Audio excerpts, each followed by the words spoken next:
I had a friend in college who hated fantasy, what the genre offered and stood for. In discussions, he would always argue that fantasy is ideologically regressive and encourages an escapist mindset in its consumers.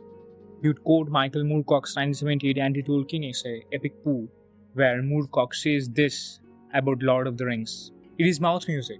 It is frequently enjoyed not for its tensions, but for its lack of tensions. It coddles, it makes friends with you, it tells you comforting lies. And this, it is Winnie the Pooh posing as an epic.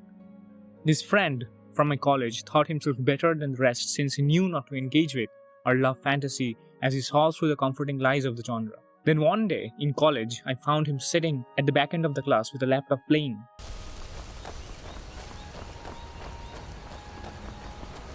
What is he doing?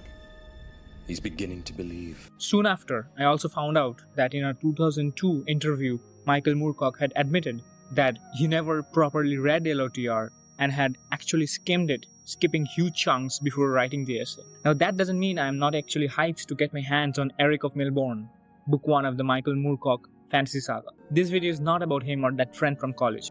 It's an examination of how fantasy and escapism can be an act of courage.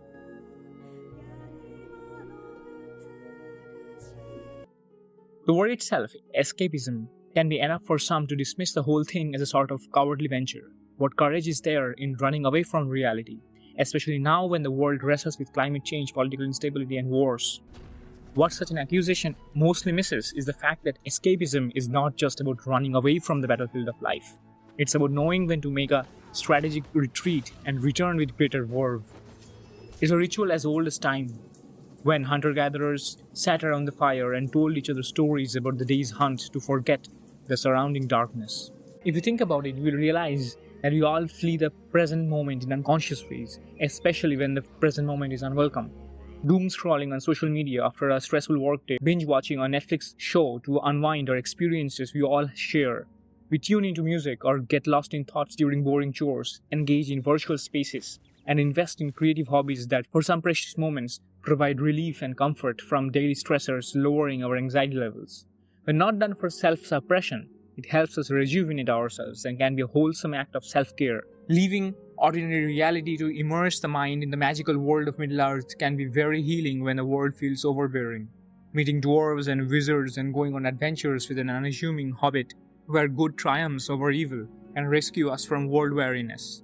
Escapism acts as a safe space for exploring feelings in a controlled environment, building emotional resilience and self-awareness. Harry Potter and the Hobbit, like many, was my first foray into escapism. It helped me when I was young, and it still does in suffusing the world around with hope and wonder when the days are dull and difficult. Escapism thus becomes a means of self-expression, improving mental health.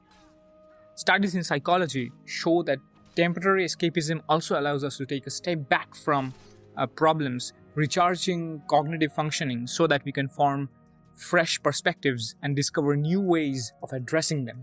Escaping into stories about heroes besting dragons can spur us on to face our own dragons in life that take the shape of seemingly insurmountable problems. It develops self-efficacy.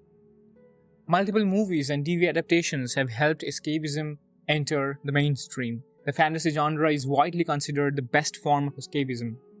Humans seek novelty, and fantasy offers vibrant worlds with rich histories and cultures, like Middle-earth or Westeros, waiting for us to explore and get lost in.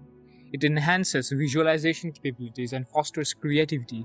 It serves as an antidote to apathy and pessimism in a world where human atrocities and environmental catastrophes make regular news headlines.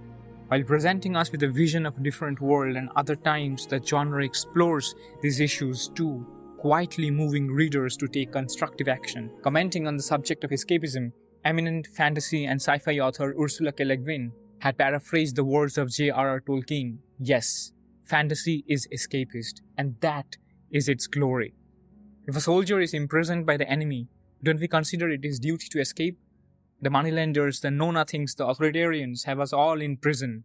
If we value the freedom of the mind and the soul, if we are partisans of liberty, then it's our plain duty to escape and to take as many people with us as we can. Escapist fantasies are often stories of bravery, fellowship, integrity, faith, and love, and can inspire these qualities in all of us. Canadian psychologist Steven Pinker suggests that such fictional narratives can teach us to be more empathetic human beings.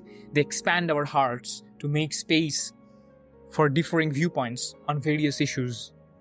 Stories of escapism ultimately embolden us to hope. They are blueprints of resistance. They teach us that dragons can be slain and tyrannical dark lords can be overthrown. That retreat itself is sometimes the greatest act of courage.